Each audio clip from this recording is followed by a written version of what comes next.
విజయనగరం జిల్లా పాచిపెంట మండలంలో టీడీపీలో భారీగా గిరిజన కుటుంబాలు చేరాయి. మంత్రి గుమ్మడి సంధ్యారాణి సమక్షంలో పద్మాపురం పంచాయతీలో 230 గిరిజన కుటుంబాలు టీడీపీ కండువా కప్పుకున్నాయి. ఒకప్పుడు గ్రామంలోకి అడుగు పెట్టనివ్వని ప్రజలే నేడు స్వాగతించి పార్టీలో చేరటం ప్రజాభిమానానికి నిదర్శనమని మంత్రి వ్యాఖ్యానించారు. ప్రజలకు సుపరిపాలన అందించడమే ప్రభుత్వ లక్ష్యమని, గిరిజనుల అభివృద్ధికి ప్రత్యేక కార్యాచరణతో ముందుకు సాగుతున్నామని తెలిపారు. సీఎం చంద్రబాబు నాయుడు నాయకత్వంలో రాష్ట్రం అభివృద్ధి దిశగా పయనిస్తోందని సంధ్యారాణి పేర్కొన్నారు.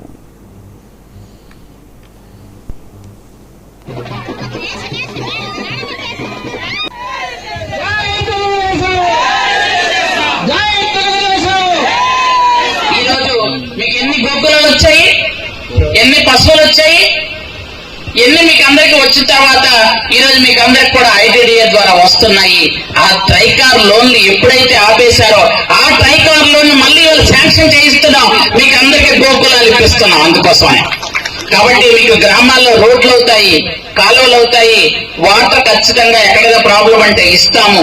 చదువుకునే పిల్లలకి హాస్టల్ సీట్లు ఉంటాయి, చదువుకోవడానికి హాస్టల్ కూడా మంచి చక్కగా తయారు చేస్తున్నాం. ఎందుకంటే మన గిరిజనులకు కావాల్సింది ఏంటి? విద్య, వైద్యం, రోడ్డు, తాగునీరు, సాగునీరు. ఈ 5 ఉంటే చాలు మనకి.